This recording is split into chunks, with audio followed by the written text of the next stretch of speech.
देश में जब वक्फ कानून लागू हुआ उसके बाद राहुल गांधी ने एक बड़ा बयान दिया था।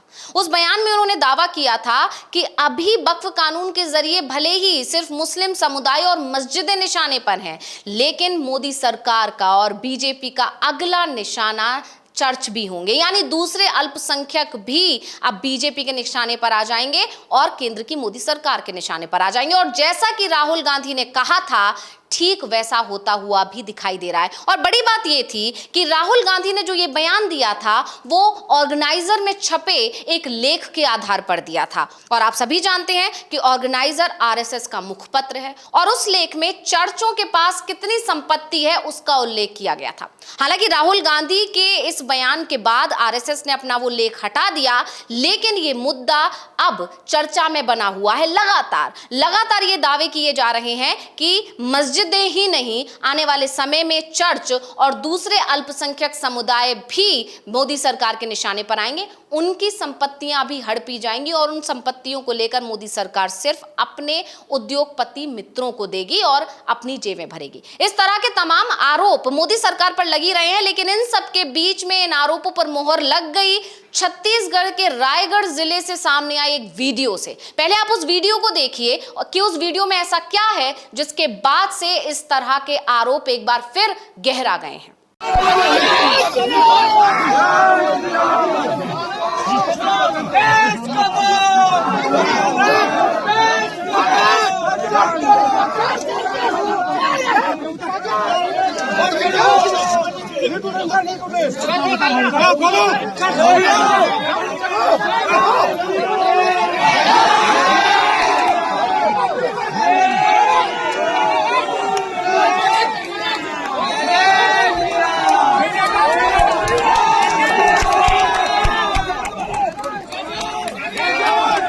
तो ये वीडियो आपने अभी देखा, ये वीडियो है छत्तीसगढ़ के रायगढ़ जिले का, जहां पर एक चर्च पर बजरंग दल के लोगों ने चढ़कर बाकायदा वहां के क्रॉस को तोड़ दिया और उस क्रॉस को तोड़ने से भी जब उनको शांति नहीं मिली तो वहां पर भगवा झंडा भी लहरा दिया गया। यह बताता है कि किस तरह से बीजेपी शासित राज्यों में अल्पसंख्यक समुदाय और उनकी संपत्तियों, उनके धार्मिक स्थलों को निशाना बनाया जा रहा है खुलेआम। क्योंकि उस वीडियो में साफ साफ देखा जा सकता है कि बजरंग दल के लोगों ने जब ये काम किया तो उस वक्त वहां पर पुलिस भी मौजूद थी और पुलिस वहां खड़ी तमाशबीन बनी रही और देखती रही। वो बजरंग दल के लोगों को रोक नहीं पाई। और गौर करने वाली बात यह है, इस वीडियो में आप गौर से देख सकते हैं कि जो सीढ़ी है जो क्रॉस की तरफ जा रही है, यानी छत पर चढ़ने के लिए जिस सीढ़ी को लगाया गया है, उस सीढ़ी को सपोर्ट भी दिया जा रहा है पुलिस वालों की तरफ से। और आप जानते ही हैं कि छत्तीसगढ़ में क्योंकि बीजेपी की सरकार है और ऐसे में जो पुलिस पर कंट्रोल है वो पूरी तरह से बीजेपी का है।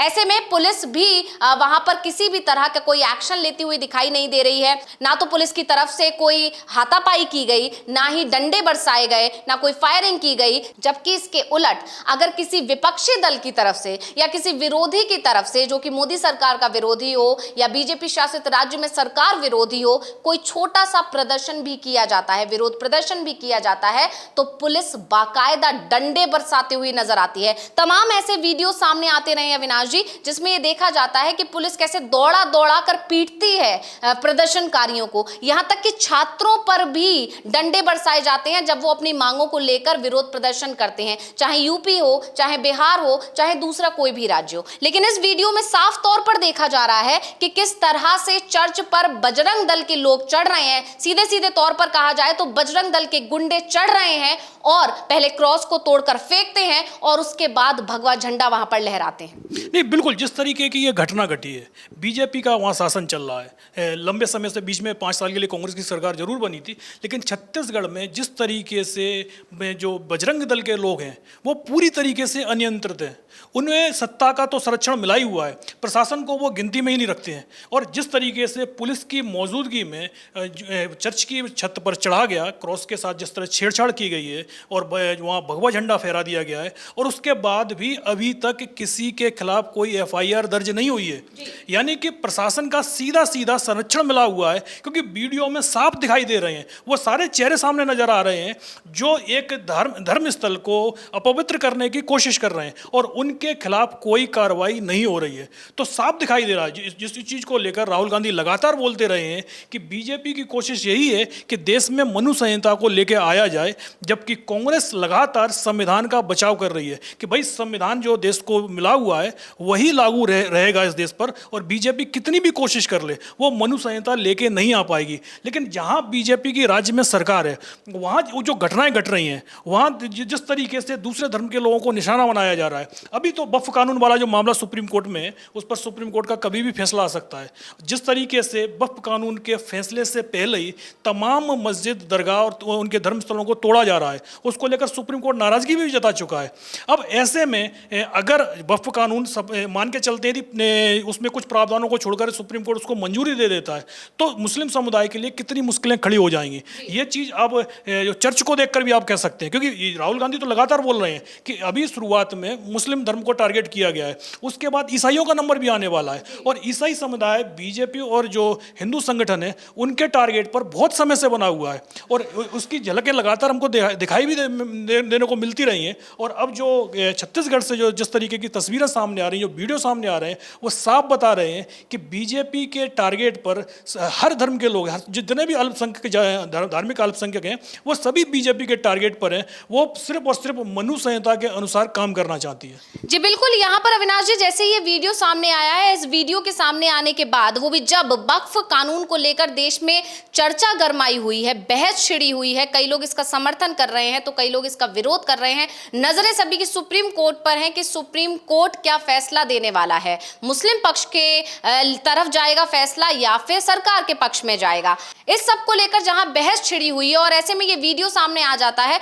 लेकिन जिस तरह से ये वीडियो सामने आया है, इस वीडियो को देखकर अविनाश जी, निशिकांत दुबे जो कि बीजेपी सांसद हैं, उनका वो बयान, या सीधे सीधे तौर पर कहा जाए तो उनकी वो धमकी भी याद आ जाती है जिसमें उन्होंने साफ तौर पर सुप्रीम कोर्ट और उस वक्त के सीजीआई संजीव खन्ना को धमका दिया था और कहा था कि आने वाले समय में अगर कोई गृह युद्ध होता है देश में तो उसके लिए साफ तौर पर सुप्रीम कोर्ट और संजीव खन्ना जिम्मेदार होंगे। और ये बयान तब आया था जब वक्फ कानून पर सुनवाई चल रही थी, पहले फेज की जो सुनवाई हुई थी। तो ऐसे में जब ये वीडियो सामने आया है तो कहीं ना कहीं निशिकांत दुबे का वो बयान बता रहा था कि कहीं जो हालात आज हैं, ये अगर वक्फ कानून को लेकर फैसला सरकार के पक्ष में नहीं आया तो ये होगा जो छत्तीसगढ़ में हुआ, ये पूरे देश में भी हो सकता है। नहीं, बिल्कुल, निशिकांत दुबे ने तो ये भी बोला था कि देश में जो धर्म युद्ध चल रहे हैं उनके लिए भी सुप्रीम कोर्ट ही जिम्मेदार है।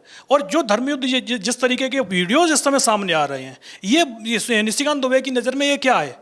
क्या ये धर्म युद्ध नहीं है? आप एक धर्म के लोगों के खिलाफ सीधा सीधा हमला बोल रहे हैं, उनके धर्म स्थल पर हमला बोल रहे हैं, और आपकी सरकार की पुलिस वहाँ मूक दर्शक बने खड़ी हुई है, उसके सामने ही सारी चीज़ें हो रही हैं।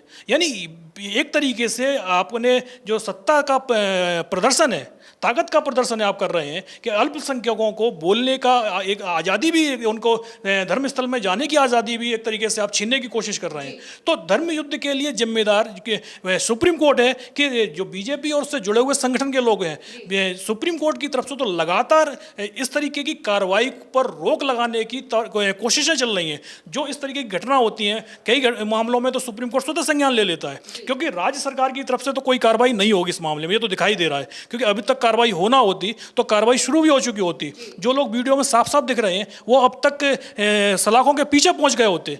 लेकिन बीजेपी की सरकार में कार्रवाई तब होती है जब कोर्ट स्वतः संज्ञान लेता है, खुद ही आदेश देता है कि आप एफआईआर लिखिए, और एफआईआर किन किन धाराओं में लिखिए अब तो यह भी बताना पड़ता है कोर्ट को। नहीं तो कोर्ट के आदेश पर एफआईआर ऐसी लिख ली जाती है कि निचली कोर्ट ही उसको तुरंत ही जमानत दे दे।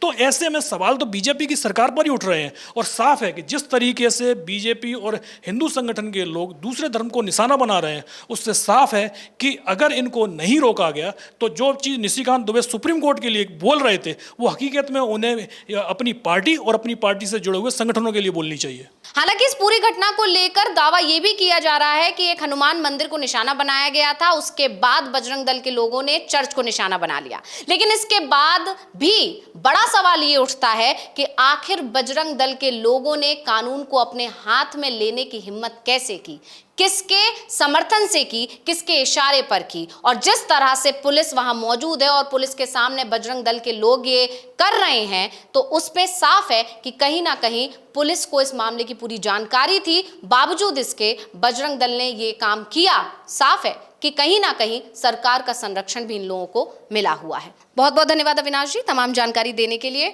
और इसी के साथ मुझे यानी अंशिता को दीजिए इजाजत। नमस्कार।